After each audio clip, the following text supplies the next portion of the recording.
আপনারা দেখতে পাচ্ছেন ফ্যাক্টরি থেকে পশু মল্লিকরা বেরিয়েছেন বিসর্জনের উদ্দেশ্যে। আজ সামনের ঘাটে বিসর্জন হবে গজাননে, তার সরাসরি লাইভ সম্প্রচার দেখতে পাবেন আমাদের চ্যানেলে। আমার মন বলছে যে যা হচ্ছে সেটা ভালোর জন্যই হচ্ছে, গজাননের ইচ্ছেতে হচ্ছে। আর তুমি তো দেখলে এই পুজোয় যতবার কোনো বিপদ এসেছে একটা মানুষই কিন্তু সেটা সামলানোর জন্য এগিয়ে এসেছে, আর সেটা হলো সুধা। হ্যাঁ ঠাম্মি, বাবা কিন্তু একদম ঠিক কথা বলছে। দেখো, সব কিছু সুধার জন্যই হয়েছে। সেই জাজেসদের সামনে আমাদের সবার সম্মান রক্ষা থেকে শুরু করে এই যে একটু আগে গজাননের পড়ে যাওয়ার, সেটাকে বাঁচানো, পুরোটাই কিন্তু সুধার জন্য হয়েছে। জামাই হয়ে কথাটা বলছি, কিছু মনে করবেন না, মাফ করে দেবেন ঠাম্মি।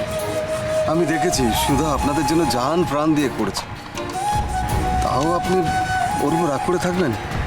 ক্ষমা করে দিন না বেচারিকে। আমি ওর ওপরে কেন রাগ করে আছি সেটা হাজার চেষ্টা করলেও আমি তোমাদের বোঝাতে পারবো না, কারণ ওই মেয়ে তোমাদের সকলের চোখে পট্টি পরিয়ে রেখেছে, তো স্নেহের পট্টি। তা না হলে নিজেদের মায়ের কথা না শুনে তোমরা তার কথা শোনো? ওই মেয়ের সাহস হয় কি করে? আমি এই বিসর্জনে আসা বারণ করা সত্ত্বেও সে এসেছে। এখানে আজ অনেক লোক আছে, আমি তাই কিছু বলছি না, যা হবার বাড়ি গিয়ে হবে।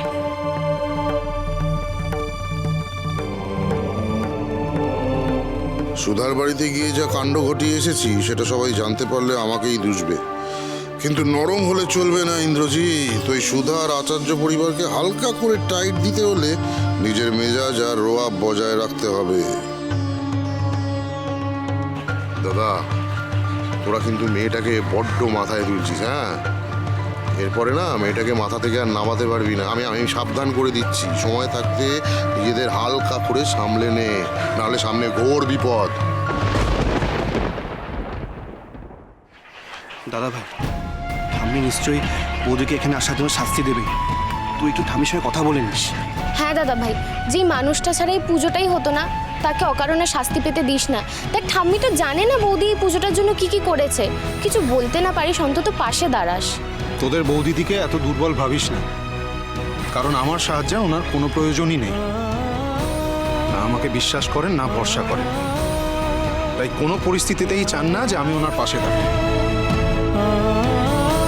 তাই আজও যা হবে উনি ঠিক সামনে নেবেন, যেমনটা সবসময় সামলান।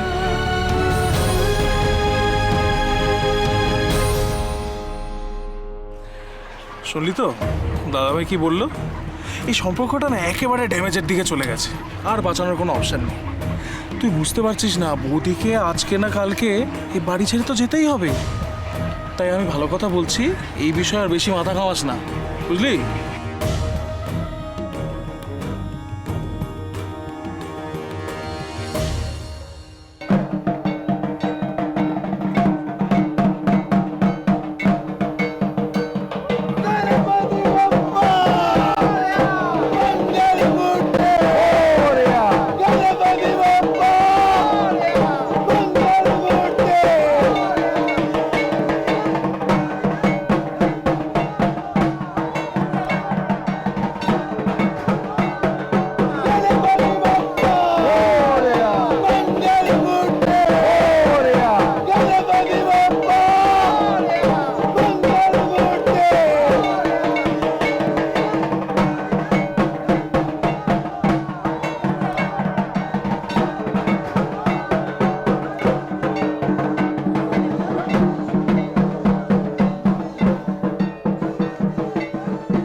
শোনো, আজকের মতো মাথা থেকে সব বার করে দাও। হ্যাঁ, কত লোক আছে আশেপাশে, তুমি বুঝতে পারছো না? মানে আমার মনে হয় কি, তুমি যে প্ল্যানটা করেছো সেটা এই জায়গার জন্য খুব রিস্কি হয়ে যাবে। তুমি আজকের মতো এই সমস্ত ঝামেলা করো না। তুমি থাকতে দাও না ওদেরকে ওদের মতো। মম, এটাই আমার শেষ সুযোগ। আর যদি আমি সুধাকে চিরজীবনের মতন শেষ না করতে পারি, তাহলেও আস্তে আস্তে পশু মল্লিক বাড়ির প্রত্যেকটা লোককে হাত করবে। বেবি, আজকের দিনে এইসব ঝামেলা করতে গিয়ে তুমি যদি ধরা পড়ে যাও, ওরা যদি তোমায় চিনতে পেরে যাও, তখন কি হবে বলো? ডোন্ট ওয়ারি মা, কেউ চিনতে পারবে না। সবার সামনে আজ সুধার সর্বনাশ হবে, আমাকে কেউ আটকাতে পারবে না।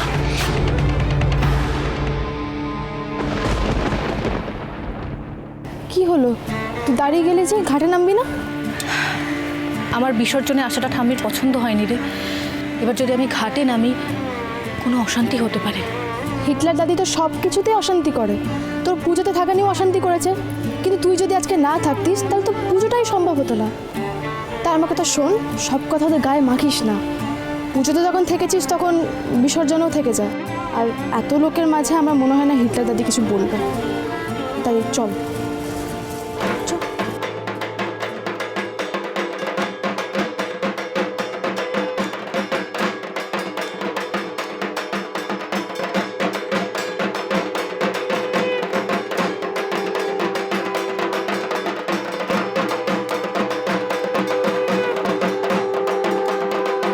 দাঁড়াও,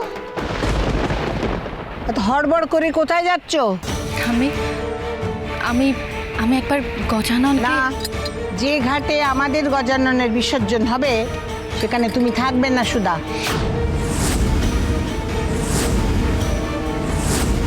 মা, একটু রাগটা কমাও, একটু শান্ত হও।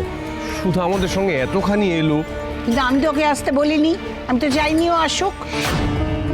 কিন্তু বাড়ির বড় নাথ বউ সবার মাঝখানে এসেছে, এত নাচ গানও করেছে, যেখানে তোমরা খুব ভালো মতো জানো যে বসু মল্লিক বাড়ির বউ এই সবার মাঝখানে এরকম ধেই ধেই করে নাচে না। শ্রীমন্তী, শর্মিলা, ওদের তো আমি বিসর্জনে আসতেও অনুমতি দিইনি।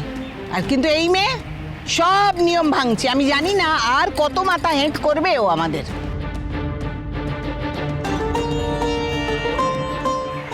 তেজ, মা তো এখনো সুধাকে দোষারোপ করে যাচ্ছে। তুই কিচ্ছু বলবি না, চুপ করে থাকবি, প্রতিবাদ করবি না। আমার বলার পরোয়া উনি করেন না ছোটকা। তুমি দেখো না, উনি নিজেই এক্ষুনি কিছু না কিছু একটা বলবেন। দেখো তুমি। ঠাম্মি, আমি আপনার নিয়মের অসম্মান করছি না, শুধু আমার একটাই কথা বলার আছে। গজাননের বিসর্জনে তো সবাই আনন্দ করবে, হই হই করবে, সবাই সবাই একসাথে ওনাকে বিসর্জন দেবে। সেটাই তো গজানন চান, তাই না ঠাম্মি? তাহলে এতে এত বৈষম্য কেন? এত বড় আনন্দের মুহূর্ত থেকে বাড়ির বউরা সবাই বঞ্চিত কেন থাকবে ঠাম্মি? বাবা, তুমি এখন সেটা নিয়েও আমাকে জ্ঞান দেবে? এখন থেকে বুঝি তোমার থেকে আমাকে শিখতে হবে কোন নিয়মটা ঠিক আর কোন নিয়মটা ভুল? না ঠাম্মি, আমি সেটা বলিনি। আমি তো তাহলে বলতেটা কি চাইছো তুমি? হ্যাঁ, মায়ের মুখে মুখে হালকা এই তর্ক করার সাহসটা আসছে কোথা থেকে? ভুলে যেও না সুধা, আমি কাননবালা দেবী। বসু মল্লিক বাড়িতে আমার কথার বিরুদ্ধে একটা পাতাও নড়ে না, আর নড়বেও না। ঠাম্মি, এখানে রিপোর্টাররা আছে, বাড়ির সমস্যাগুলো এখানে না বললেই নয়।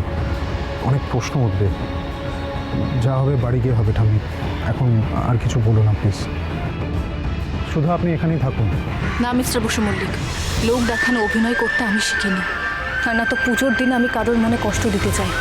তাই ঠাম্মি যখন চাইছেন না, তখন সত্যি আমার ছায়া গজাননের বিসর্জনে পড়বে না। আমি থাকবো না এখানে, কথা দিলাম। এই তো ঘটে বুদ্ধি এসছে, হালকা করে সরে যাও দেখি। হ্যাঁ মেজো কাকুমণি, আমি চলে যাচ্ছি। কারণ আমি বহু আয়োজনে, বহু নিয়ম পালনে নয়, বরং মন থেকে ঈশ্বরের আরাধনায় বিশ্বাস করি। আমি জানি সবার ওপরে উনি আছেন, সব কিছু ওনার ইচ্ছাতেই হয়। উনি যখন চান তখন তাই হবে। আমি দূর থেকে গজাননকে বিদায় জানাবো।